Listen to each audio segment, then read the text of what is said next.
You out there, can everybody hear me? I don't know why it always like surprises me. It comes up as a surprise and I gotta adjust everything. I know I'm going live, but once you press that live button, there's no going back. Who knows what's gonna happen? Who knows what's gonna come out of your mouth? That's it's a skill. It's a skill, guys. So, okay, well, welcome to the channel. Welcome to the Saturday morning live stream here at the Garden Like a Viking headquarters in Zone 5B 6A, Northern Indiana. And we are experiencing a cold spell today. It was like 48 degrees yesterday, which is very warm. And then over the night, plundered to 18 degrees Fahrenheit. And that's kind of cold. But the garlic is still going strong. If you guys follow the Garden Like a Viking Instagram account, then you will see that I did a thing where it was 20 degrees the other day and the garlic was frozen solid. And as soon as the sun came back out, it was no problem at all. So I didn't end up putting a row cover on anything like we talked about last week. I was saying, okay, well, we got lows coming in the teens. It was like 15 was projected, but it was not that cold. And so it did no problem. But yeah, guys, and I've had people put in the comments that garlic is very cold hardy and everything. And yes, I perfectly understand this. But it's not the bulb that I'm concerned about. The bulb of garlic can freeze solid down to like 0 or even negative Fahrenheit. So it's not the bulb that's the problem. It's the green growth. So once the green growth grows, mine are like 7-8 inches tall already, which is totally uncharacteristic for this time of year. Hello, Sharon from the Pacific Northwest. So my garlic's like 8 inches tall already, and that can be, one year I did have it die, but it was very, very cold, and I did some other things inappropriate. I didn't have nearly as much mulch on it as I should have. But even then, the bulb will still be fine, and the green will just regrow. It just sets you back, because no matter when you plant the garlic is going to be harvested at the same time, no matter what. It's based upon light cycle and stuff like that. And so you're going to be harvesting the garlic mid-summer, late June, early July, depending on where you're at, no matter when you plant it. So the more growth that you can have, the bigger and hardier the bulb's going to be, and the longer it's going to store. So you really want as much growth as possible. So it looks like we're in the clear from here out, so it's not going to be any like crazy cold weather. So we're probably going to have really big, wonderful garlic this year, guys, which is great because I eat garlic every single day, just about. Okay, let's see who's here. Lori Sparkles, hello, my friend. She says, good morning from northern Utah. The snow finally melted. All right. I hear you guys had a lot of snow this year. Val, good morning. Good to see you here. Christine Ruddy, hi from the UK. Ben T says, my garlic is going nuts. Yes. Where are you at again? I forget. You're in like a zone 8, aren't you?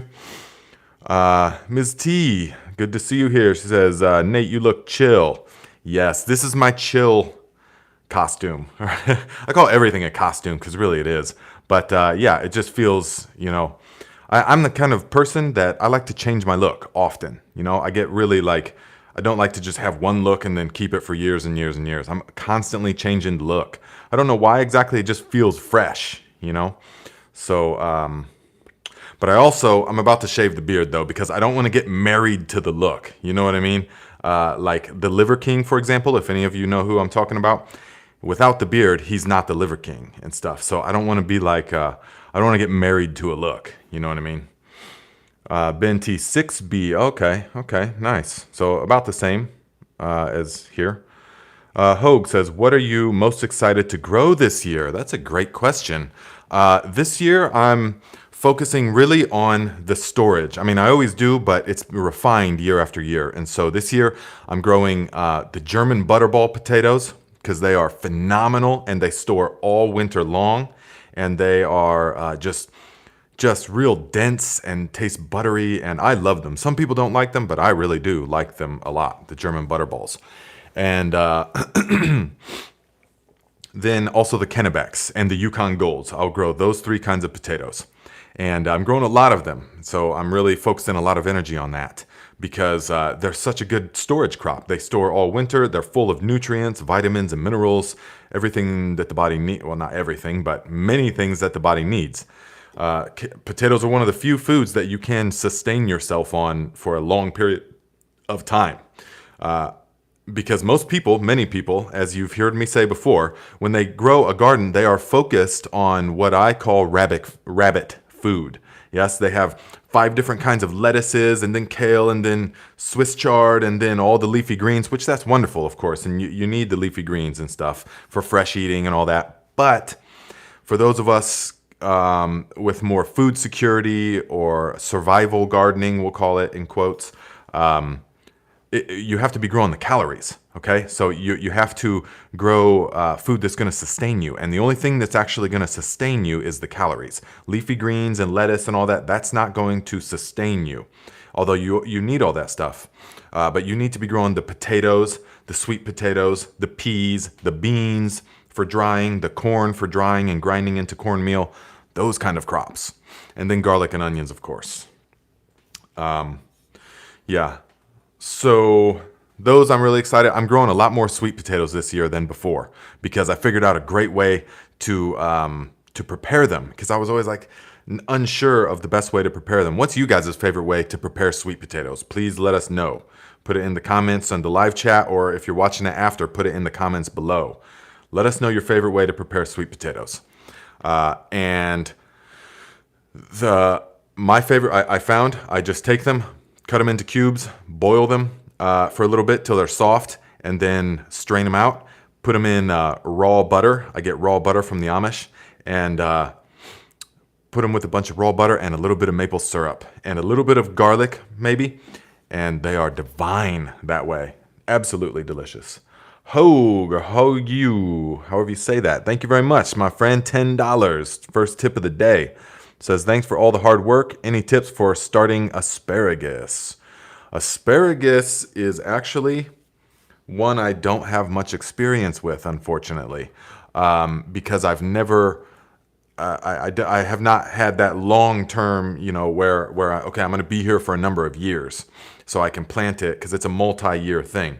However, I can tell you for sure that asparagus, you treat the soil like any other crop. Because if you have a thriving soil food web bursting with life, then it is anything that you put into there is going to benefit. It's going to thrive. And so get the soil microbiome correct, meaning mulch, meaning make sure that there's plenty of microorganism activity with the microbial brews. Brew yourself a couple of the liquid fertilizers and get the soil alive, and then your asparagus will thrive. Let's see. Someone said something. Okay, Living Soil Harvest says, can you recommend any good Viking music for gardening? Yeah, I'm not really sure about that, actually, because, I mean, what is Viking music? Is it the modern sort of take on what Viking music would be is like kind of heavy metal stuff, or like bagpipes and stuff like that, maybe more Celtic type, which is all that's okay. I'm not into heavy metal at all. But I listen to like classical music. I like strings, so I listen to a lot of classical music. I listen to a lot of stuff like frequencies, I can't really even describe how it is, but it's like, or handpan stuff, real kind of chill stuff, ambiance things. That's what I listen to the most. And let's see here. Let's see what I did from Nathalie Dumont says, hi from the province of Quebec, Eastern Canada. I'm fairly new to your channel and have been studying a bit more about JADAM yesterday thanks to you. All right, my friend, that's what it's all about. You want to get the knowledge in you now and soak up as much as you can, and then implement these things this growing season so that you can see for yourself. Because let me think, how do I usually say it? Is that information put through the catalyst of experience becomes knowledge. Without the experience, it's just information, which information is good, but not really that usable. Once you put it through the catalyst of experience, then it becomes knowledge. Then you know, and that's the best. So, let's see here. 4G4 says bake sweet potatoes at 400 for 50 minutes, split in half, slather them with Tillamook butter. Oh yeah, Tillamook. Tillamook cheese and bake until cheese is melted. Eat skin and all. Really, cheese on a sweet potato? I never tried that. I'll have to think of that. Or I'll have to try that. I mean, never thought of that. Crystal says, thank you for the soil blocking video. Just wondering, do you have to up pot the tomatoes eventually from this 2-inch blocks? Also, any ideas for preventing and treating tomato blights? Okay, first question is about the tomato blocks or the soil blocks. And yes, the tomatoes and peppers get up planted or up potted. I will then put those probably in 4-inch squares because I like them to be nice and grown up.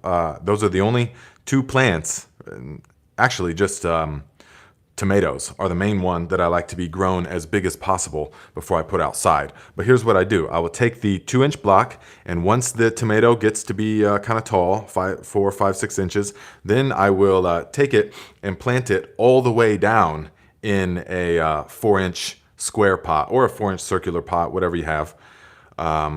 And I'll plant it all the way down and bury the whole stem so that just the crown is, or just the top, very top of it is visible. And then the tomato is one of the few plants that will put out roots all the way along that buried part now. And so then it's going to have a lot bigger, more vigorous root system if you do it that way. And then I'll grow them up so they're about maybe 1.5 feet tall by the time I put them outside. And I'll do the same thing. Maybe they're 2 feet tall even.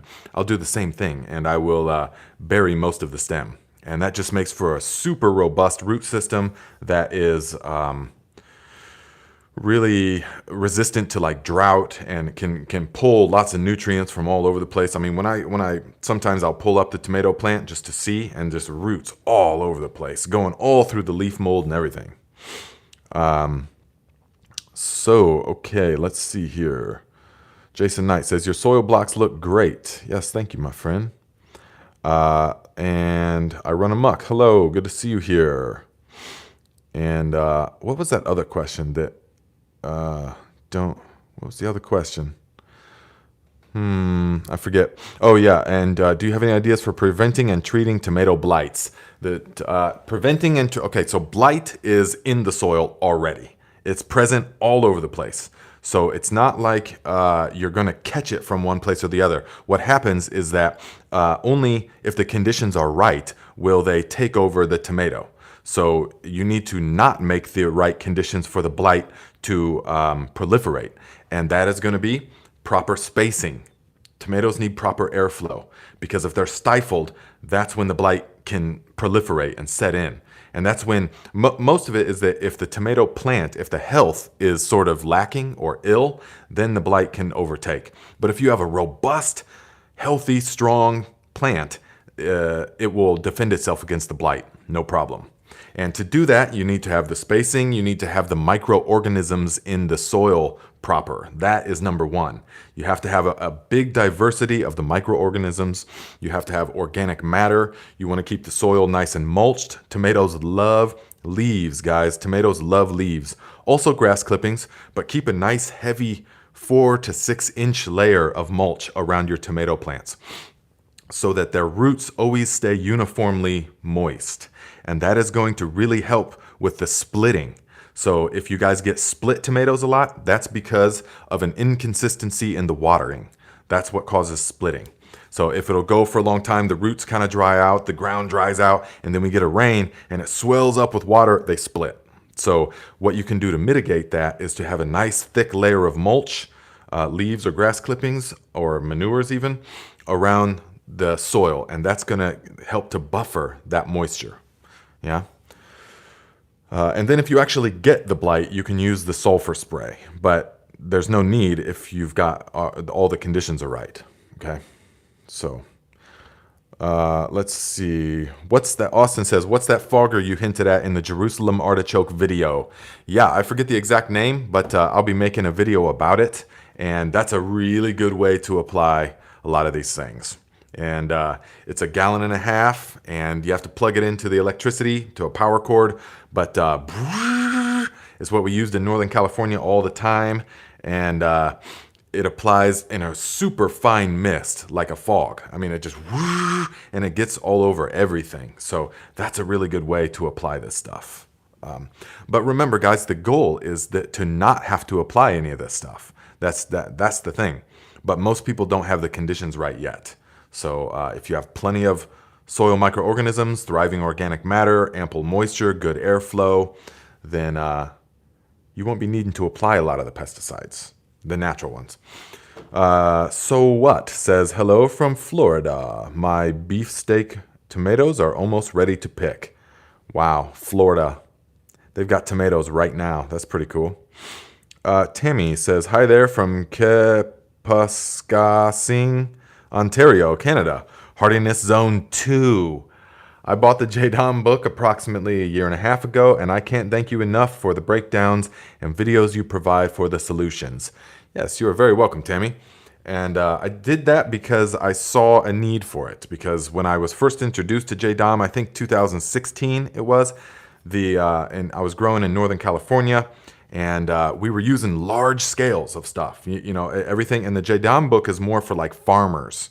You know, like on scale. He always talks about things in acres and hundreds of gallons and stuff like that, which is great if you need that. But I saw a need for scaled down, you know, because we need to be able to grow using these techniques in the yard, in the backyard, on the person-to-person level, because that's my belief that the way of the future is to more people have to be growing stuff. Like it has been for thousands of years, but we got away from this for the past 50 years or so. And so we need to bring back where everybody is growing something. It doesn't matter if you can't grow all your food, just grow something. Offset your food cost. You need to be growing something. And so for that, it has to be accessible to the people. So that's our mission, okay? Let's see. Eddie Zepeda says, hey y'all, good morning from Victorville, California. I'm out in the high desert and all this moisture is rocking. It started all the organic fertilizer last July and I'm excited. Thanks for your help, Mr. Viking. You are very welcome, my friend. I am happy that you are making the stuff, and I'm happy that you got some moisture as well, man. You guys have been needing that for a long time. Let's see here. Natalie, about the JADAM wetting agent. Is it made with canola oil? I am concerned about GMO. The information I had is that most canola is GMO now. Have you found it organic in large quantities? No. Most of the canola oil probably is GMO. Yes. If you wanted to not have that, if that was really important to you, then you can use olive oil. You can use olive oil. You can use coconut oil. You can use any kind of oil, really. But the JADAM, through all of his experimentations, have come up with the best wetting power comes from the canola oil. And it's definitely the most economical. So it will dramatically increase the cost of everything using the olive oils. Although one time I did make it with olive oil, and it still works just fine. It works, I mean, to me it works just the same. Kevin says, hey Nate, have you ever talked about comfrey tea? Talked about it? Yes, we've talked about it sometimes. Comfrey is a wonderful plant, filled with all kinds of nutrients, easy to grow, and you definitely can make some good fertilizers with it. It's not the end-all fertilizer like a lot of people think that it is, in my opinion, but it's one of many. It's a good one to have in the repertoire. Very nutritionally dense plant, and it grows easily. So yes, use it as a fertilizer. But don't have it. It's not the only one. It should not be your only fertilizer. Let's see. Natalie says, how about sunflower oil? It grows locally here. If you're sure that that's not GMO'd and processed and all that kind of stuff, then sure. I mean, if that's important to you. But maybe you could find some non-GMO soybean oil or some canola oil. You could probably find some non-GMO. I mean, for the most part, besides that, yeah, I'm all about nothing GMO, nothing with chemicals. I mean, I pretty much grow and make and all my own stuff. So let's see. Sharon says, having a challenge making JMS, trying to troubleshoot to get it right. Does leaf mold sitting in a bucket become ineffective over time? Rainwater is collecting in an open air container. Is this okay? Okay. What's the challenge? Okay, so does leaf mold sitting in a bucket become... If it's dried out, if it's become really dry for a long time, it can become ineffective, yes. So I recommend to keep the leaf mold in the bucket moist, have a breathable lid on the leaf mold bucket, and you want to keep it relatively moist, not sopping wet, but how it would be in the forest. And it will just continue breaking down, actually. So if you have it in there for a long time, for 6 months or a year or something, you'll go back to it and it will be like broken down compost. But it's still going to be super effective. So chances are it's the temperature. I mean, what is the temperature? And are you doing it outside? Where are you doing it? And rainwater should be good. You know, you could, I mean, if you were really concerned, you could check and see, is that... Okay, the challenge, she says, the challenge is that no bubbles is happening and getting mold and it stinks. Okay, that's an issue, obviously. That's not working right. So you want to, what kind of potatoes are you using? You want to use the potatoes. If you follow the program, the instructions exactly on the video, you will have success. I mean, it's nature. It works this way. So I would say you have to examine the quality of your leaf mold. You need to examine that quality, and you need to examine the type, the amount of potato that you're putting in. And the water is probably okay if it's rainwater, but unless it's coming down have you ever checked the parts per million of your rainwater? Because rainwater generally is 0 parts per million, but, because it's distilled basically, but after it comes down a kind of an old roof or something, it can be filled with all kinds of stuff. So if it's coming down your shingles and all that, then it can actually be filled with all kinds of stuff that would be harmful. So best to use like spring water or filtered water, you know, if you're in question about it. But yeah, you want to check the leaf mold. So watch the videos, a couple of videos I've made, and you can see on there the best way to tell. You want to find that good stuff that is in the old forest and that nice crumbly black soil, you know, soil looking stuff. That's what you want. Let's see here. Man, this is a great tea. This is the cinnamon, cardamom, cloves, ginger, and some really good local honey that I got at the Viking Fest in Michigan. And super delicious. Zach with the C says, "Hi Nate, after attending Young Sung Chow's JADAM workshop in Houston, I decided to try covering my summer veg bed with landscape fabric. Also installed drip tape irrigation. We'll let you know how it goes." Yes, my friend, that I bet was super cool to be in the presence of the master himself. So yeah, that's definitely how they like to farm, with the landscaping fabric, drip lines underneath, and that works really good. It works real good. In fact, I do that for a lot of places, and I recommend that to a lot of people. That's not entirely necessary in the backyard gardening type scale, but for them, like if you've seen his farm and stuff, it's very, very high intense. Every square inch is like producing something, because it's actually a very small place. And so they do super high intensity, meaning that they plant the crop, irrigate it, boom, as soon as it's ready, out. Another one goes right back in, you know, so that is sort of what that is designed for. But guys, the landscape fabric with drip lines is really good. And it's only necessary to have drip line. Well, yeah, it's not 100% necessary to even have the drip lines either. Just planting into the landscape fabric is awesome. Ms. P says, "Even the basic fert made from weeds is amazing. Last year, I accidentally tipped over a bucket and ended up with cosmos 7 feet tall and stems like saplings." Yes, my friend, they get what they love, and they will grow vigorously. Patricia Cole says, "I'm loving your knowledge of gardening sharing." Yes, you're very welcome, my friend. Thank you. Natalie says, if you had to buy the potatoes, non-organic potatoes contain a lot of chemicals such as glyphosate and an anti-sprouting agent. Could that affect the results of making JMS? Absolutely it could. Absolutely. So I just assume that everyone is using potatoes they've grown, because that's what I've always done.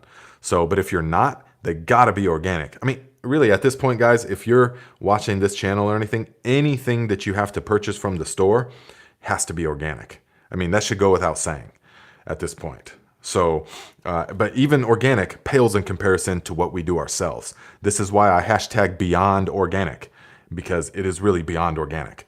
Because even in organic now, there's all kinds of chemicals and stuff that they allow. It's still far better than conventional though. But if you research this kind of stuff, you will see that they're getting there because there's so much more money in the organic. Man, they're getting any tiny little loophole that they can to put these chemicals into the food. So even the organic is sort of being compromised, guys.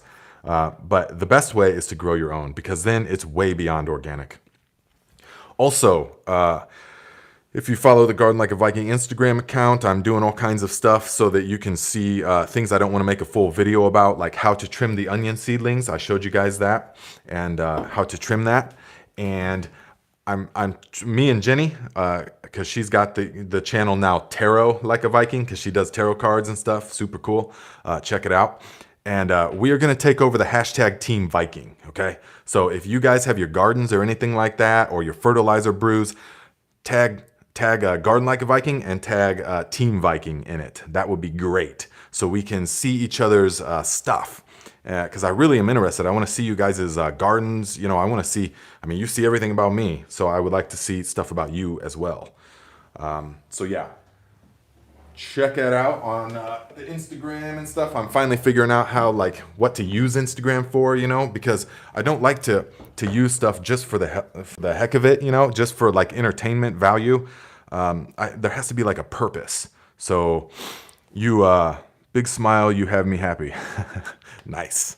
And so there has to be like a purpose to it. And so for the longest time, I was thinking, what is the point of Instagram? You know, there's like no purpose to it really, other than look at me, look at my, but I think I finally figured it out, you know, and it's just short little instructional things. So that's what I'm doing. Stuff I don't want to make a full video about. Like I couldn't make a full video about trimming these onion seedlings, you know, but I did a short on it. So this is, if you watch the video that I made, I put that out the day that I trimmed the onion seedlings. That might have been a week ago. And look, they're already like doubled their size again. So you can see here is where I cut them last time at 5 inches. But then now boom, they're already this tall again. These things are loving life, guys. And it's because of the fish fertilizer, among a couple of other things, but the fish fertilizer, and also the fact that I use my own sifted compost in the soil mixture, and a couple of the JLFs and stuff like that. But yes, Ms. P says, don't forget to give the video a like. Please do that, my friends. Helps everything. And so you can see here, hopefully you can see that we are about 1 month away. It's the middle of March, middle of April. We're about 1 month away from when we'll be planting out these onion seedlings, maybe 5 weeks. And you can see here that they're starting to get nice and thick. And so by trimming them, keeping them at 5 inches, give or take, we are going to make sure that they get nice and stalky. And then every day we're going to go like this. We're going to run over these like that. You know, every time we go into the grow room or the grow tent or the grow whatever, go ahead and do that. Give them a nice little kind of a batting around. And that's going to help the micro fractures in the stem. That's going to help them rebuild stronger. It's like going to the gym. You know, you lift and you tear down the muscle a little bit, but then it grows back stronger. It's the same way when we do this to our seedlings. So always do that. When you go into the grow room, do like that. But here's the thing. You don't have to trim them at 5 inches and then, okay, the next day when they're 5 1/4 of an inch, trim it again. Or 3 days later when they're 5 1/2 inches, trim it again. No, you trim it at 5 inches, let it grow for a while. Let it grow to 6, 7, 8 inches. Let it grow to like 8 inches and then trim it again down to 5 inches. And you'll see when we go to plant these out, they're going to be nice and hearty onions. So let's see. And wish mine, Tree Rogie says, wish mine looked like that on my second try. On your second try, what happened? What happened? If you followed the instructions in the video, you should have exactly what I've got there. Double A says, do you ring them, Nate, when they start to bulb? By ring them, do you mean clear away some of the debris? or the soil, then yes, but you should, when you plant them, it's very important. Planting onions are the number one thing that you have to plant correctly. Because if you plant it too deep, the bulb is going to be in the soil still. And then you'll have to go around to every bulb. And I do hundreds of onions, so I'm not going around to every bulb and doing that. But if you plant it appropriately, it will bulb, and the onion should look like it is just sitting on top of the soil. You should see the full wraparound of the onion so that the onion is just sitting on top of the soil, and then boom, big old roots go down about a foot. That's really what you want. So if your onion is covered with soil, then it's not going to expand as much as it could. That's a fact. Tree Rogi says, I tried Vidalia. Okay, are you in the south? And are you growing them over the winter? Because those are typically short day onions, and you grow those completely differently than the long days, as far as when you start them and when they go outside and stuff like that. The Vidalia onions are the sweet onions. And remember, the sweeter the onion, the less amount of time it stores, because it is the sulfuric compound within the onion that helps it store. That's also what makes it burn your eyes and stuff like that. It's like a protectant as well. So the more pungent the onion, the longer it's going to store. So these onions here are the yellow of Parma. And they're supposed to be, because my first year growing those ones, they're supposed to be very pungent because they store a long time. But I know for sure the Wethersfield Red and the New York Early, those and the Australian Brown, those are very pungent and they store a long time. Patricia says, Walla Walla, I'm in the north. Okay, yes, those work good. Soft neck, totally dead leaves. What? Callie J from Sac. Oh, what's up, man? You're from Sac. I spent a long time in Humboldt. Likely to rot if buried. I've done it. Yeah, they are much more likely to rot. And Hogue says hard neck, half dead leaves. You're talking about garlic, right? Lisa says, should we also trim our garlic the same as the onions? No, we do not trim garlic. So no, we don't trim the garlic. But you shouldn't be starting the garlic indoors, right? I mean, you're not starting the garlic indoors. But no, we don't trim the garlic, except for when the hard neck comes out, we do trim the scape. And we can make, I will show you guys this summer, the garlic scape pesto is so delicious. Oh my goodness. And I use the garlic scapes all summer long. I mean, well, actually, it's only about 2 or 3 weeks that they're actually going. And then the garlic is done, by July 1st, basically. But let's see. Oh, Callie J says, my brother lived in Fortuna, awesome area. Yeah, it was super cool, man. I lived outside Garberville, so I was in the far south, but I went up towards Fortuna all the time. And let's see here. Tree Rogi says, okay, thank you. Planted too deep. Second time I sprinkled seeds on top. Okay, as far as the seeds, you sprinkle them on top and you just put a dusting. I mean, you can take a sifter and just poof, poof, poof, poof, let it rain down on top. That's all that they need. Just a little bit, but they do want to be covered. There's only a couple seeds that you wouldn't cover. And they like to be covered because there's that buffer. So they don't want to get moist and then awaken, because the water awakens the activity, the life force in the seed. And so once it starts, all these processes, these enzymes start going, everything, and it starts telling the seed how to combine all the elements and what to do.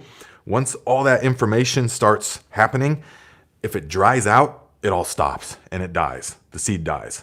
And so it's imperative that you keep the seed evenly moist from the first time that you hydrate it and you reawaken all of the enzymes and the life force. You want to keep it moist because it's the water that awakens the life force. So everything is dormant, it's potential until we put the water on.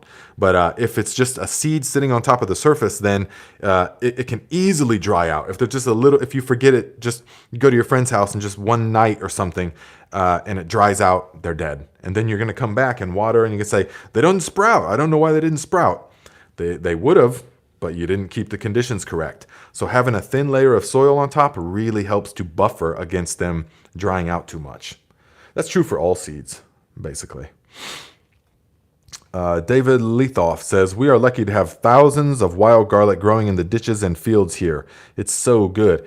Yes, we have some of that here as well, and I've just sort of gotten into eating that. It's but really tiny little cloves and bulbs, right? That kind of stuff. Still very good, yes.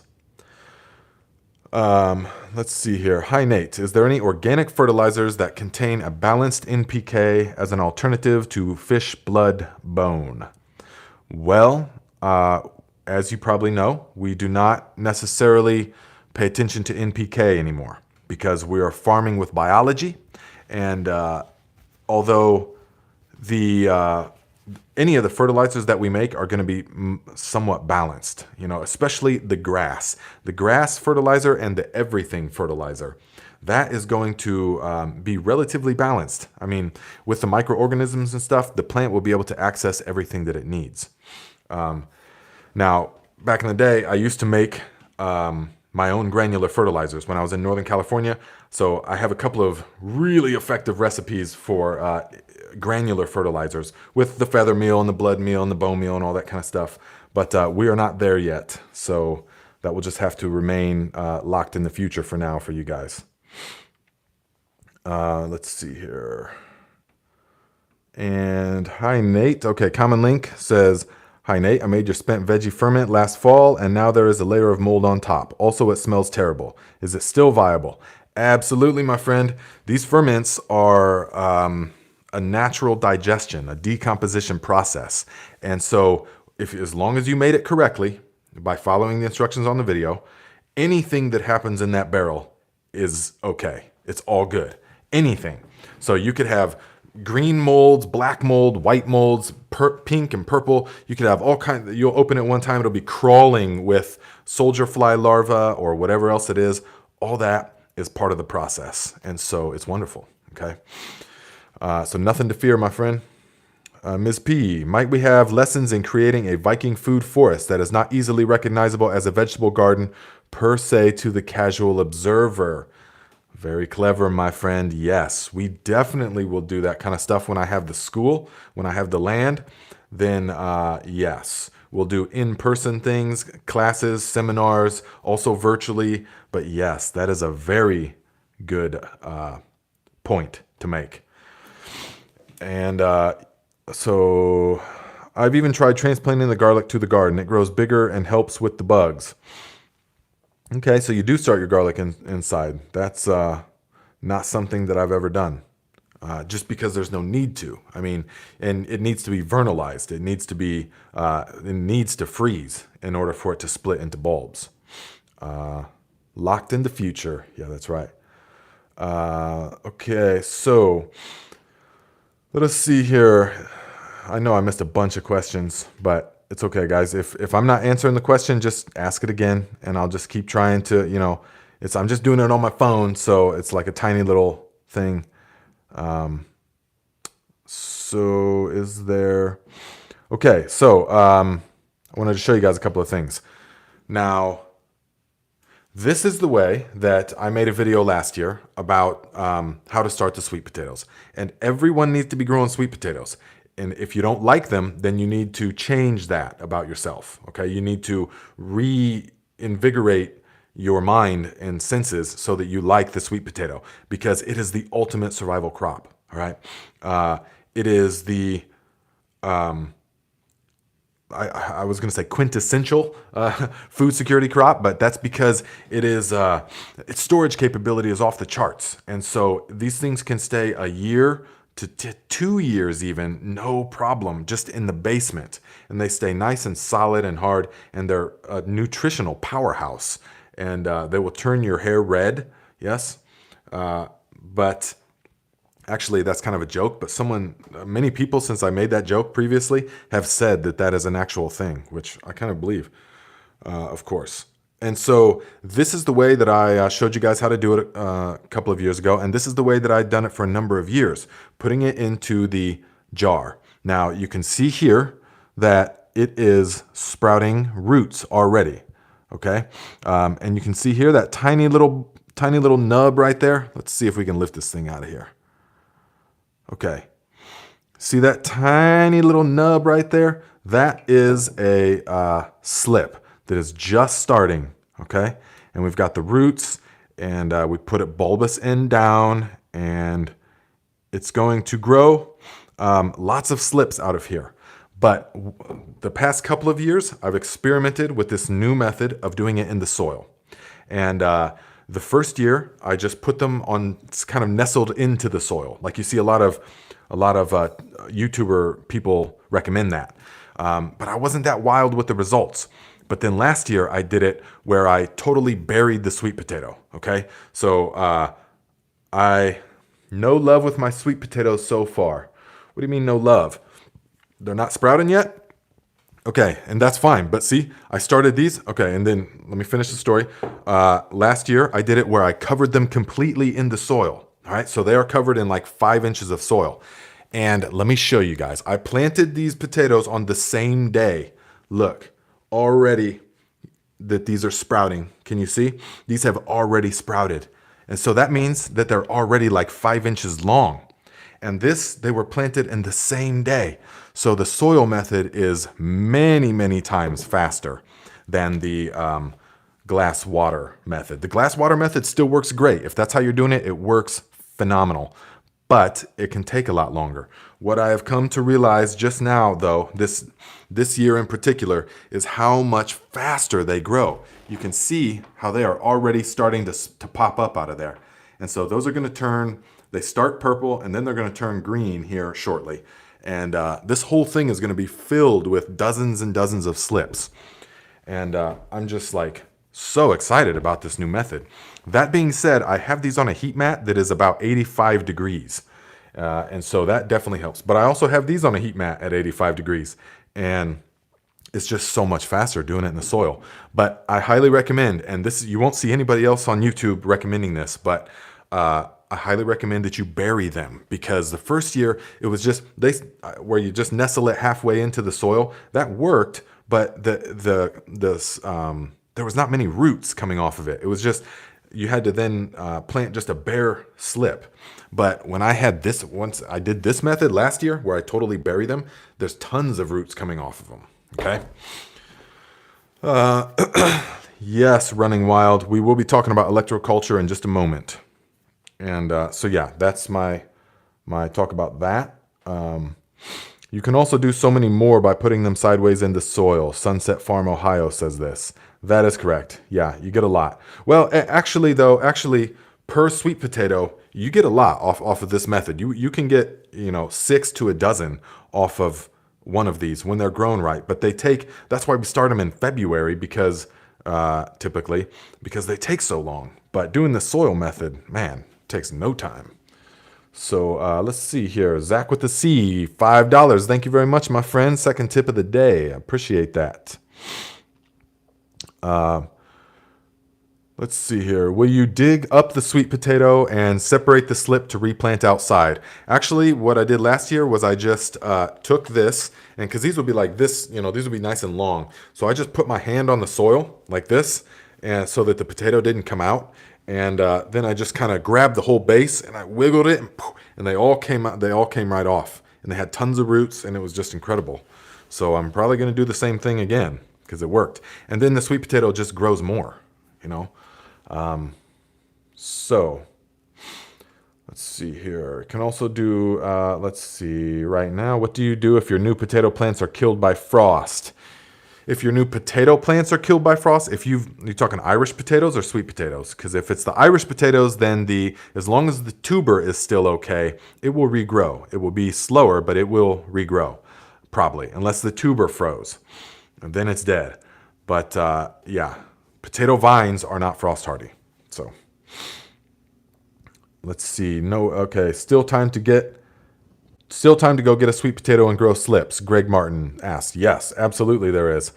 Yep, you can do it, especially with this method. But I recommend the heat mat because you will definitely be able to, or you will definitely speed things up.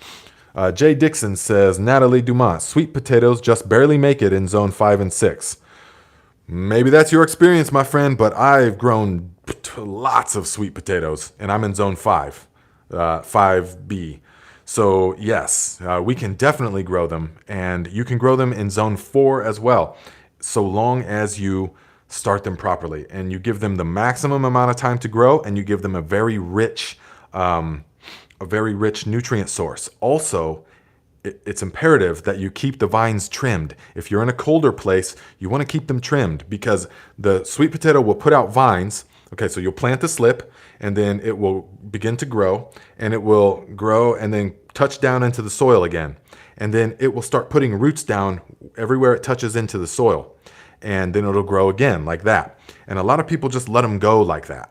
Now, that works if you're in the tropics where they never freeze and they can always just keep producing. But for us, everywhere that they touch the soil and they start putting down roots, that's going to drain energy. It's going to focus energy away from the foundational tubers. And so what we'll end up with is a bunch of real small, tiny little thin pencil-like tubers. And so for us, we need to keep them. And what I do is I keep the vines trimmed to about 4 feet.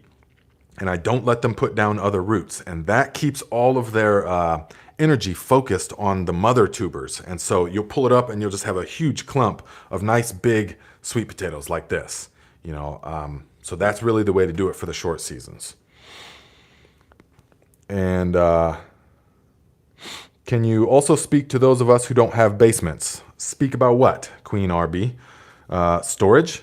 Then you need to, when it comes to storing root crops, let's just simplify it, okay? When it comes to storing root crops, what you need to do is emulate the environment the tuber would receive when it's underground, because that's how tubers like to store. So they are a storehouse of solar energy. And so it will grow and grow, and it will pack the energy of the sun. It will combine all the elements and store, like a battery, the energy of the sun, so that when the plant dies, it will then come around next year and boom, regrow, and then collect more solar energy and expand that way. So potatoes and sweet potatoes, they can store underground for a long time. That's what they're designed to do, till the whole next season. But for us, once we dig them up, we put them into places where they're exposed to light, they're exposed to dryness, they're exposed to heat, and those will make it break dormancy much faster. So you want to try to mimic the underground conditions as much as possible, okay? John Jude says, I'm late but will review the video. Thanks for your teaching us. I'm lucky to have you also here in 6, Mid-Ohio. All right, John Jude. I'm glad you are here as well, my friend. Jen Fari says, $10. Thank you very much, my friend. Third tip of the day. Says, I have issues with my sweet bell peppers growing big in Florida. Any suggestions? By the way, I love your videos, and I'm just starting to feed my garden with the JADAM this year. All right. So having issues with sweet bell peppers growing big. What do you mean? You can't grow them big? There could be a lot of things. There could be a lot of, if big bell peppers is your goal, then you can pinch off the blossoms of some of the first ones, and that can help to make the ones that are left bigger. Also, you want to make sure that they have plenty of nutrients and microorganisms. That's going to be primary. So peppers can be very hungry, so they can take a lot of nutrients. They also appreciate a dose of the wood ash fertilizer. Definitely the wood ash fertilizer, definitely some of the fish fertilizer, which in Florida you should be able to make the good ocean fish fertilizer. So all of those things. But if any of you guys ever want to do a garden consultation, like we can do it in person if that works out, or through Zoom. We can do a Zoom meeting consultation. You can let me know. You can email me at gardenlikeaviking@gmail. But let's keep that email just for those kind of inquiries. Any kind of garden-related question, let us keep to the comments video of the section, or the comments section of the videos. But if you have like pictures you want to send me and stuff, then you can hit me up on that email. Let's see here. No Way says, yes, it is hard to do again, but cut those early flowers off peppers and tomatoes and it will reap rewards. Yes, I've done that, definitely. And it definitely helps the peppers to grow larger, if large is your objective. Ms. P, $5. Thank you very much, my friend. She says, let's support Nate for sharing his knowledge and experience. I appreciate you. Let's see here. Ms. T says, I remember that. That is how I started mine, slips and all. Yep, what, in the water method? Yes, because that was I think my very first video I ever made on this channel was that. And so let's see here. The Viking and the Mother Tubers. Ha! That's a funny name. DNT says, can you use general hydroponics, micro-grow bloom for houseplant fertilizer? Any negative effects? General hydroponics is great if you're into the chemical route, of course. I grew for many years with that general hydroponics and indoor growing because it is a complete fertilizer. Yes, it is very cost effective and but very concentrated. So for houseplants, are you talking about houseplants? Because for houseplants, they don't need but a fraction of that. So mix it literally a quarter strength and apply only like twice a year. That's really all you have to fertilize, like the pothos and stuff like that. Like you see, I've got pothos up above me, you know, bunch. And so, and I've got huge watch my houseplant video and on the channel, and you will see I've got a lot of plants. And they don't like to be over fertilized, okay? And you can quickly burn stuff with the general hydroponics. And let's see. And Massive Overkill says, I've been replanting my store-bought produce. Have you done or still do this? Cutting cabbage, lettuce bottoms off and replanting them. I have in the past, yes. But I don't. There's no need to do that anymore because I'm much more focused and I just start the seeds up and everything. But with things like the brassicas, I know that seems kind of popular for people to regrow kitchen stuff, but what happens is that a lot of the things that we get, like the cabbages and the celeries, are biennials. And so their first year, they produce the head of cabbage or the stalks of celery. Then their second year, they will only produce seed. I mean, they'll produce vegetative growth, but they'll not produce the head of cabbage because that was its first year of growth. But the second year, so you'll end up getting, if you plant those out into the garden, you will end up getting a bunch of seed stuff, which is still great, but a lot of the things from the store are hybrids anyways. And so their seeds will not come true to type. So I recommend just starting them up. I mean, I don't want to burst anyone's bubble, you know, definitely experiment around with all that and let me know how that's going, you know, how that's affecting you. No way, $10. Thank you very much, my friend. To you sweet potatoes and your first video. Yes. Yep, the first video all about sweet potatoes.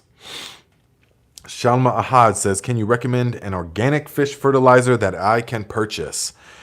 Yeah, you know, I had considered bottling up some and selling some from my barrels because then I know it. Then I know I can put my stamp on it as the best. But at the moment, no, I don't have any kind of fish fertilizers I can recommend.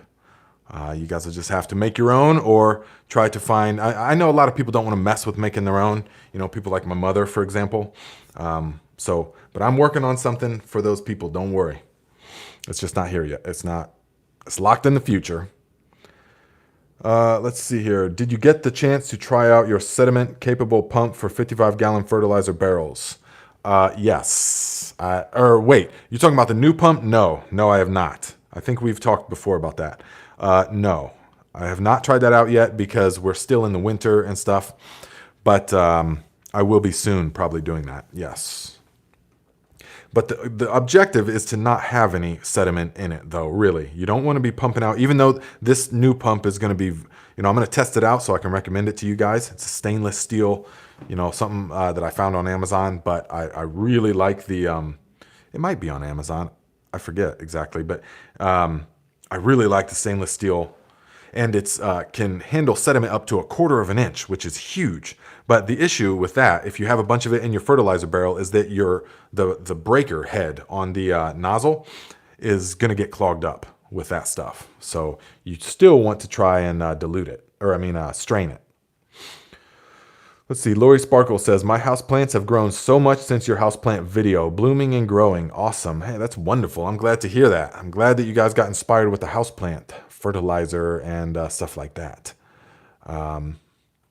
So John Jude says, just trimmed half of the green top off my winter wheat, adding into my birdhouse gourd as a green nitrogen builder.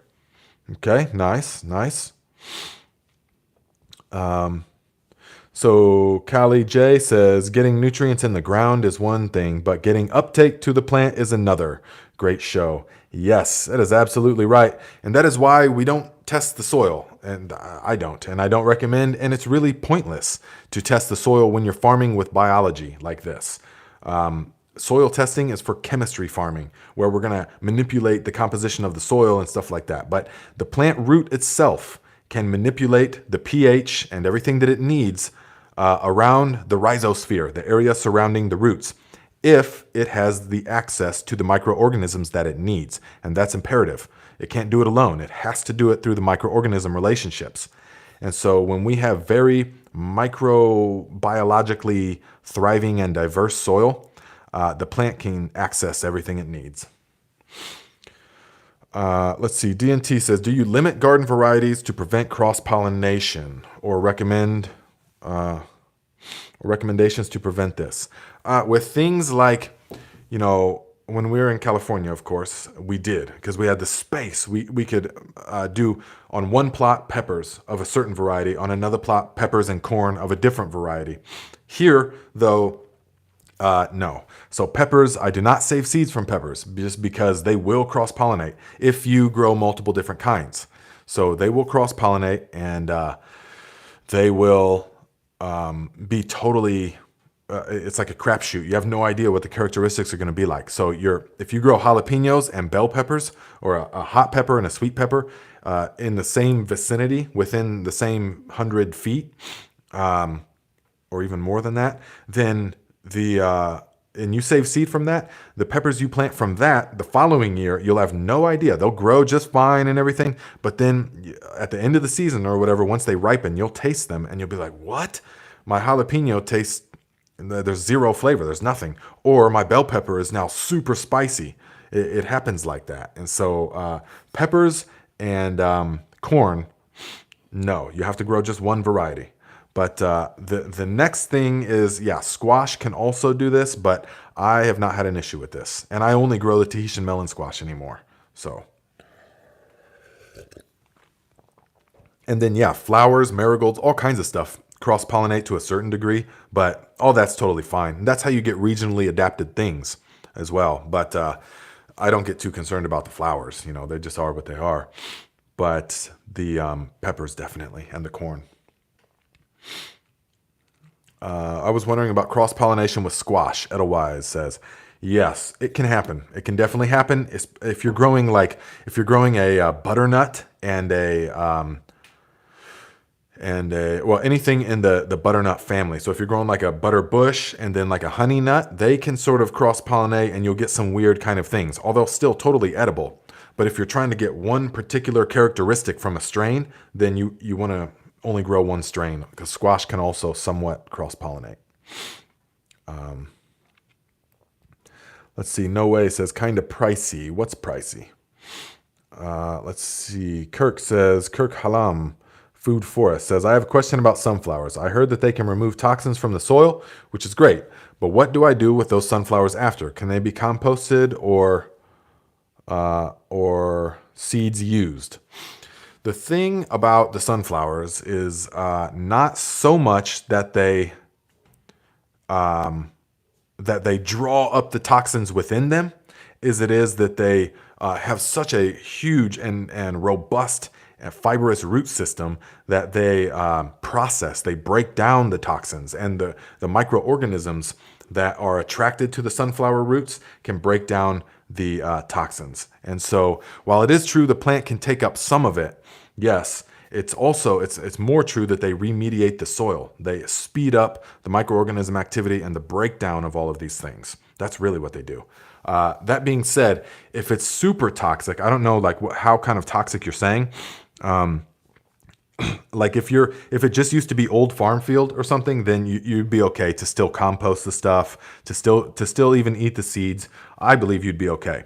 Now, if it's if you're getting some soil from Ohio recently, then I would be very sus about that, because who knows if the serious chemicals like that are not designed for agriculture at all, then I don't know.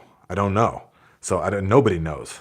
Because there's not long-term studies on this stuff. So I would say if you've got really contaminated soil, don't be eating the sunflower stuff, because some of it is definitely going more than other plants because many plants will not absorb toxins. Many plants will not absorb anything more than they need, actually, unless it's something that is designed to go into their system, like a systemic pesticide or something like that. Any of the laboratory agricultural chemicals, those the plant will absorb because it's designed to.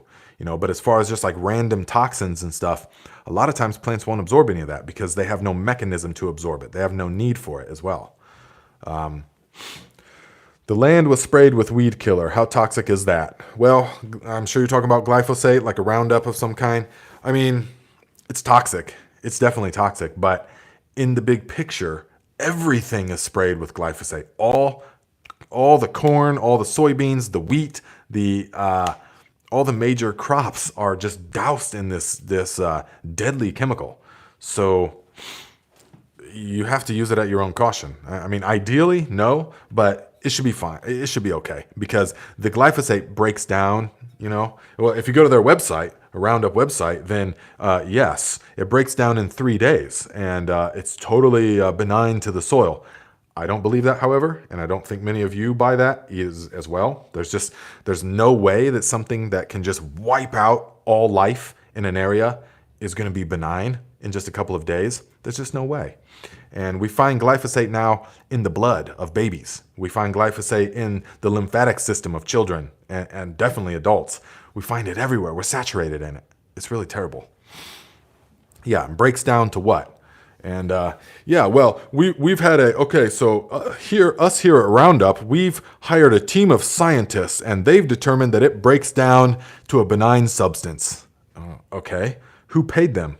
Oh, you guys did? Oh, okay. How are they getting funded? Oh, from your company. Okay, yeah. Very unlikely that they're going to come up with any kind of a study that is going to be counter to the people that are paying them. That's how it works. That's just how it works. So we got to be aware of that, guys.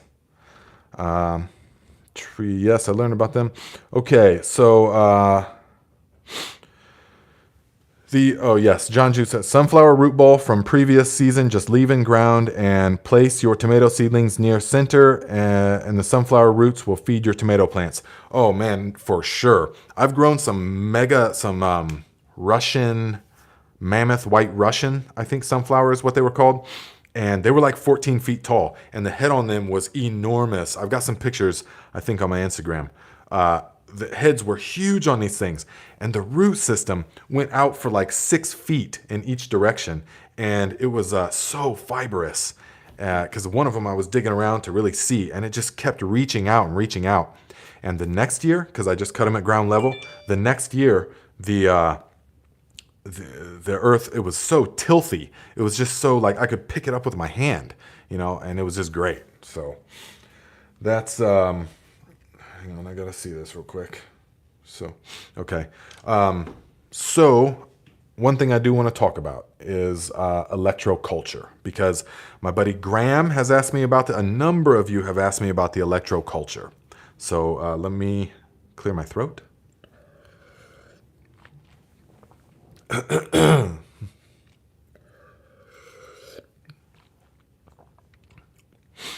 Okay, so the electro-culture, guys, I've been getting so many questions about that. Now, my experience of electro-culture is I put a video. Okay, Graham sent me a video, a link to a video, and I put that video in the description. It's the first one. It says something about the video about electro-culture. So you can watch that if you want. It's like 2 hours long, I think. So I watched it over a couple of different days. I watch that kind of stuff, or I listen to it while I'm driving, and just absorbing everything, listening to it. And then there was a second video that I also watched. It was about 20 minutes long, and I put a link to both those videos in the description so you can watch them for yourself. And so those two videos and then some other kind of research that I've done about electro-culture because you guys are asking, so I got to know about it. I got to give my opinion on it. And I still, after listening to the guy for 2.5, 3 hours or something, and a lot of what he says is very valid, very valid. His understanding of how everything is frequencies, everything is energy, and vibrational frequencies, okay? Plants can receive intention. I know this to be true. I've experienced this. It's not some kind of, wishy, some kind of hocus pocus. It actually is a real thing. And it would take me a long time to explain how I know this, but over the years of so much experimentation, the plants can receive things like this, okay? And in Northern California is where I first saw people playing classical music to their crops, and the healthiest crops. I mean, if you love them, they love you back. Everything is energy, everything is connected, okay? This is a fact. And this is my personal truth as well. Now, though, a lot of the things that the guy is saying in the video that I linked to below, he's attributing them to what I deem, or what I feel is the incorrect thing. So the concept that you can put a copper, a kind of spindle of copper, and stick it into the ground near the root system of the plant, and that he's talking about bees are coming to his yard now. Birds, all kinds of birds are coming to it, and then his plant is just exploding, just thriving, and all of this. And I'm like, okay, so I have to listen to this guy, and I'm saying, okay, so he's growing on his balcony. Okay, he lives in the city, and he's talking about a couple of potted plants that he has on his balcony. Okay, so right there, his resume is not very deep. You know what I mean? There's like one small little thing. So I was like, okay, well, all of that sounds like what would happen anyways in a thriving soil food web. And so over the course of the 2.5 or 3 hours, and I was able to formulate my opinion on all of this, and I find it to be wholly unnecessary, okay? So no more. I find it to be wholly unnecessary. The plant already does this. So, but what he's talking about as far as the earth with the negative charge and will take from, it will ground things and it will pull ions from the atmosphere and everything can be charged. Yes. And yes, Ka says water changes with words. Absolutely. Watch my other channel, Nate Murray, and I did a whole video on water, the power of intention. That's why every religion has a form of blessed holy water, because it can absorb information and intention. And when you become sensitive enough, you can understand, you can feel this, you know it then.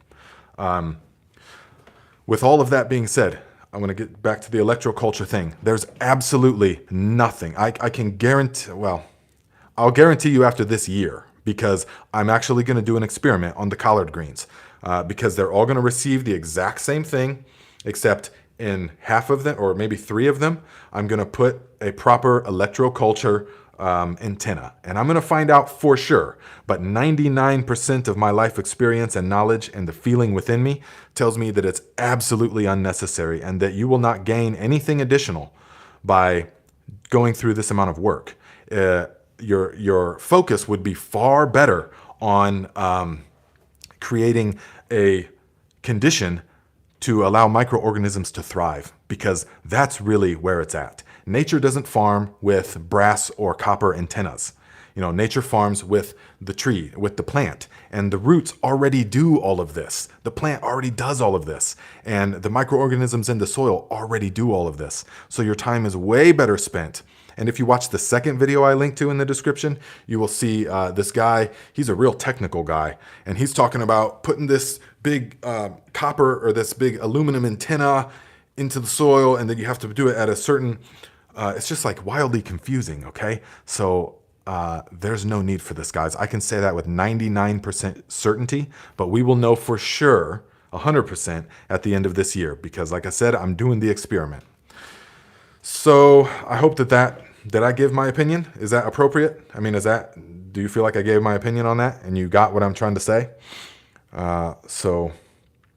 Because you cannot improve on perfection, and nature is perfection. It is perfection. It's been doing this for the longest, and it's the ultimate sustainable grower. And so it's only the mind of man that thinks, oh, I can improve on nature by sticking a copper antenna into the roots of the plant. No, you can't.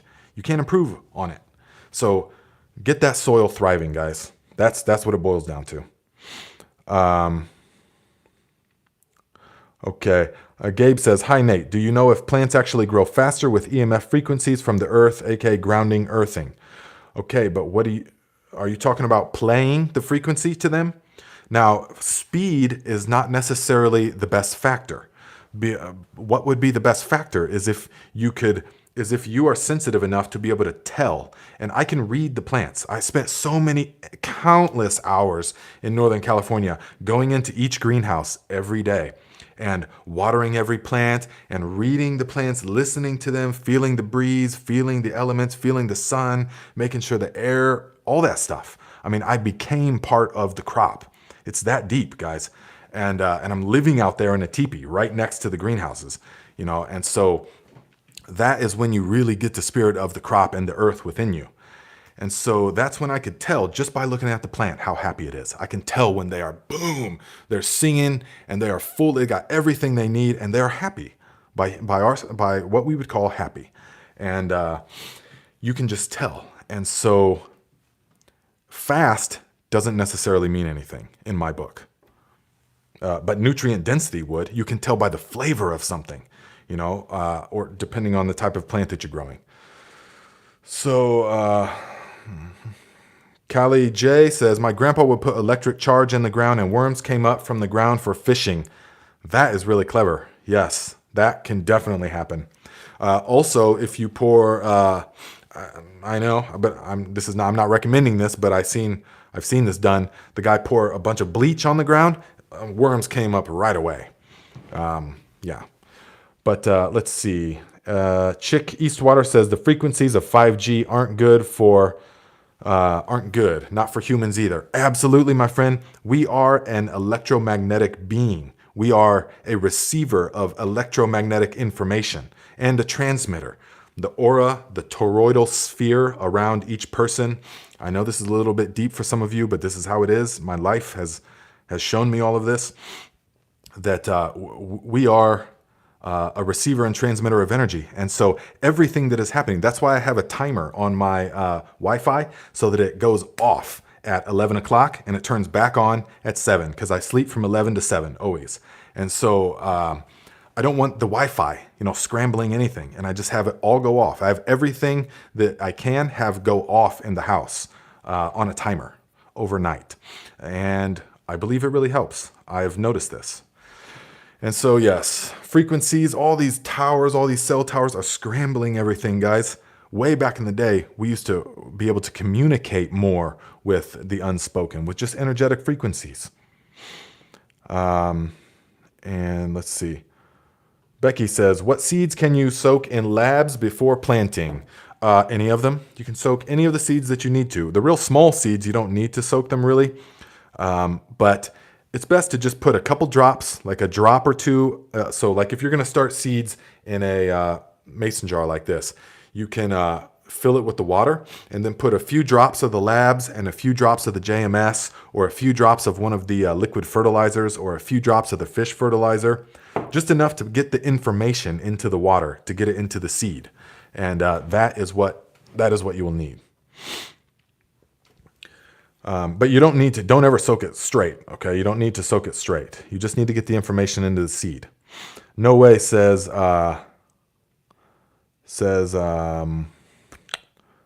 but the sun transmits all frequencies of radiation. Yeah, oh, absolutely. Guys, you know what blows a lot of people's mind is when they find out that the sun is not on fire. It is not a ball of fire in the sky, like many people think. And that we are not feeling the warmth of the sun in the same way that we're feeling the warmth of a fire. That the sun, which is just, this is mind-blowing, the sun is actually a nuclear reactor, and we are feeling the radiation. And so, let me see if I can remember this. Every 1 second, listen to this, guys, every 1 second, the sun is taking every 1 second, the sun is taking 600 million tons of hydrogen and converting it to 596 million tons of helium. And in that process, there's the 4 million tons of photons released, of energy that is released. And they have almost zero mass. So that's an unthinkable amount of energy being released from the sun. But that's what it's doing. Every 1 second, it's converting 600 million tons of the hydrogen into the 596 million tons of the helium. And that's just incredible. And that 4 million tons of energy that is being released is what we are receiving. And that is what makes everything grow and all of the activity. So yeah, it is not a ball of fire in the sky. Lisa of Light says, you can gather worms with rubbing ribbed sticks inserted into the ground. With rubbing ribbed sticks inserted into the ground. I'm not sure what that would look like.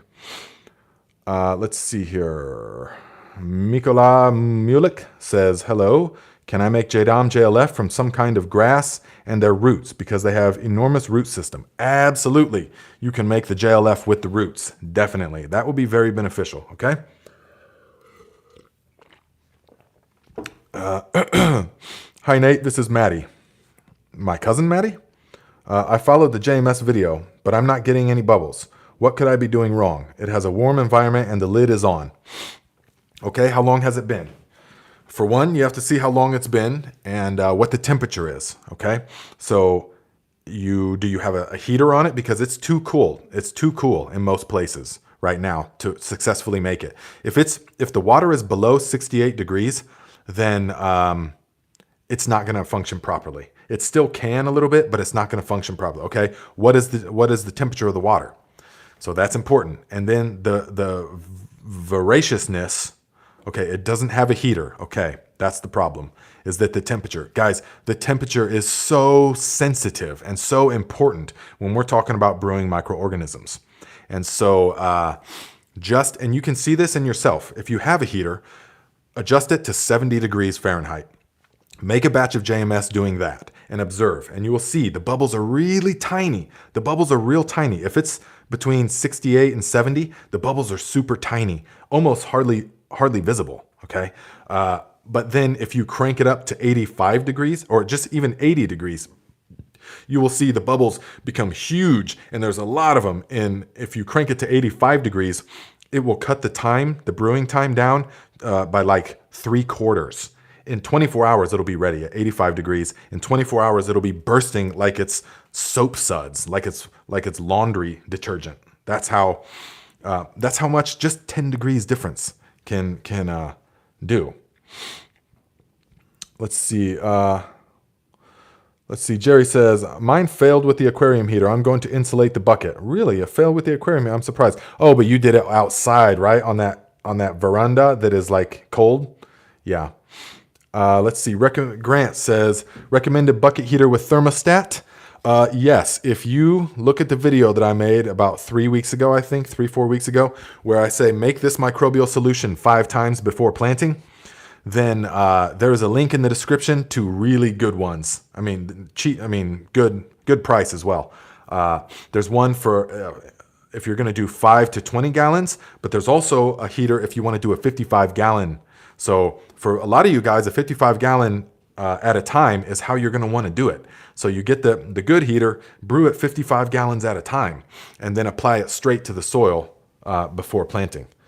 Jerry says, house is super cold on the floor. Yeah, that concrete floor, I bet. Definitely. So that's the problem. Let's see here.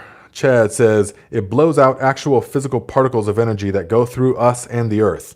Yes, you're talking about the sun. That's for sure. And what opportunities do you see with K&F for my goat herd? Bobby says, Bobby Turcalino. All kinds. What do you mean? Because if you're growing your own forage for the goats, then you can add the fish fertilizers, the labs, any of the JLFs. And we're more about JADAM on this channel, although K&F, we'll get to that. You know, I did practice that for a number of years in California. But JADAM is really just, to me, it's so much easier. It's so much more streamlined. It's so much more in line with the way of nature. We don't got to use pallets of sugar. In California, to make FPJ on any kind of scale, you have to buy a pallet of sugar, okay? And we don't farm sugarcane here. So that's like a major flaw or a major limiting factor. If you're in the tropics and you got sugarcane everywhere, it's different, you know, but here, so there's all kinds of things you can use, but using JADAM or K&F in your goat herd, absolutely. Put some labs into their actual water. You can you can do that no problem. The LABS is very good for them. Their digestive tract.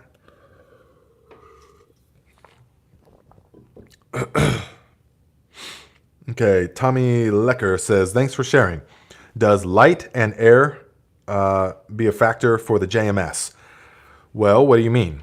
If you have like a clear bucket, I've never done it in a clear bucket, and you do not want the movement. Guys, that's very important. If you just leave the top open and it's getting a breeze of some kind, it will destroy. You will not see the bubbles. You will not see the disc. That's why you need it to be protected. So you just gently set something over the barrel. Watch the videos I've done again.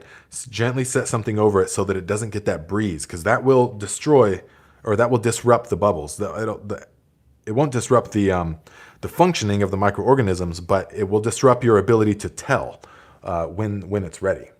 Okay. Bobby says, wondering specifically how I can utilize JADAM to process fresh goat manure. Okay, fresh goat manure can be used fresh on the garden. You can use it. Goat manure is very benign. It's like sheep and alpaca and rabbit. Those are all like in the same sort of category. You can use goat manure fresh. Also, you could ferment it in the barrel. You fill the barrel half full of the goat manure, put 2 shovel loads of the high quality leaf mold into it to help with the diversity of microorganisms. Fill it the rest of the way with the water, put the lid on it, and let it ferment. It will be ready to use after a week. I mean, you can start using it after a week, but it will just get better and better with time. And so you can draw off of it and just keep using it. And then once the barrel gets mostly empty, you can just fill it back up with water again and continue using it like this. Okay. So yeah, guys, you remember any of you guys that are just tuning in now, remember to follow the Garden Like a Viking Instagram account, where I'm giving all kinds of other tips and stuff like that I don't want to make full videos about. I want to show you guys again the onions, because you want to keep the onions. See, I trimmed these less than a week ago, I think, and they've already grown hugely in that time. And so you want to keep them trimmed to about 5 inches. Make it so that once they grow to about 7 or 8 inches tall, you trim them back to 5 inches. Okay, and because it's going to be about 4 weeks, and we'll be planting these beauties out into the yard. So, and remember, if you guys would want to take pictures of your liquid fertilizers or your garden, put it on Instagram. That would be super cool. Tag Garden Like a Viking. Also tag Team Viking. We're going to take over that hashtag, because that can just be for all of us. That'll be super cool, I think. So go ahead and do that. Tree Rogi, by the way, you still going to get rabbits? I'm contemplating. I don't know. The more research I did into it, I don't know if this is really particularly the right place to be doing that. So, but I might. So I still may. Yes. Jerry Bates says, should fresh cow manure be fermented also? How long to wait for application? Fresh cow manure can be put directly onto the soil, not a problem. But yes, you can ferment it in the method I just described as the goat manure, and it's ready to use in the same time frame. But it will be a lot more strong. It will be a lot stronger than the goat manure and stuff. So you would use it much more dilute. But you can make it in a barrel if you want, and begin using it right away, basically, after 1 week. And you can dilute that stuff. If you fill a barrel, a 55-gallon drum, half full of cow manure, fresh cow manure, and then a couple shovels of the leaf mold, and then fill the rest of the way with the water. After 1 week, you take 1 gallon of that liquid. You could put 1 gallon into 100 gallons of water, even 200 gallons of water. So it can be diluted very much, because it will be nice and strong. Tree Rogi says, LOL, Jenny said no. Said no on what? Oh, about the rabbits? No, she would love that. She would love rabbits. Bobby says, I live near Indiana, so we should have a similar fauna. Yeah, definitely. We should. And so, yes, you can utilize so many things in your garden, or for your goats. Bobby says, thank you once again, my Viking guru. I am very intrigued to try the fermented barrel method. Oh yeah, you will have great results. I mean, definitely. And you can spray it onto the crops, and they will or the grass, the hay, if you're feeding your own goats, your own stuff that you're growing, definitely spray it onto that, and it's going to do real well. Jason says, Nate, how long can seedlings stay in the soil blocks? Now, seedlings can stay on, it's best. So like my cold hardy stuff, I just started a couple of days ago. I think I made the video about it. And that is going to be planted out after about 4 weeks. That's all they need to spend there, because they've already sprouted and they're already getting like this big. And so they've got about another 3 weeks, 4 weeks. We're going to plant those out about 2 to 3 weeks before the last frost date. So they can spend 4-5 weeks in the soil blocks, no problem, in the 2-inch ones. Now the tomatoes, though, I'm going to up pot. I said at the beginning of the video, I'm going to up pot those into 4-inch, and I'm going to bury it all the way pretty much, except the top is sticking out only. So yeah, I'll be making a video about that. And I'll be making a video to show you guys a really good method of what to put into the tomato hole around planting time for incredible results. Do you try clover around the tomato plants? The best clover to plant around the tomatoes is the Dutch white clover, guys, because any of the other clovers is going to grow too big to be around the tomatoes. Yes, I've done this. And so you want to use the Dutch white clover, and it's a low growing, much lower growing, but it still is going to pump the soil full of the nitro and the good bacteria, okay, the good minerals. Shalma Ahad says, is it too late to start fermenting in a barrel? No, absolutely not. You can start now, and it will be fine. Jason Knight says, I have 11 rabbits, and it's work. Yeah, are they meat rabbits? Or are they pet rabbits? Because I was just talking about just meat rabbits. You know, so a clover benefit, I plan to plant lots of clover in the next 2 weeks. Okay. What kind of clover are you planting? That's very important. Jason says, it's been a journey to say the least. About the rabbits? Yes. Okay, so we are coming to an end pretty soon, guys, because we got to, we're going to, Jenny is already there at a opening of our friend's shop. So if you want to see that, Jenny will probably be doing lives on her channel. We're probably going to be doing some drumming and stuff like that. So you can check that out if you want to see any of that. And Instagram, no way, says Instagram. Okay, I'll install it if you are there. Thank you, my friend. Yeah, there's not much point for Instagram, but I'm finding a good point for it. So it's all the short stuff. Like I just show you guys updates about these sweet potatoes. You know, they started sprouting now, and I'll show you little things about how to maintain certain plants and all that stuff. So yeah.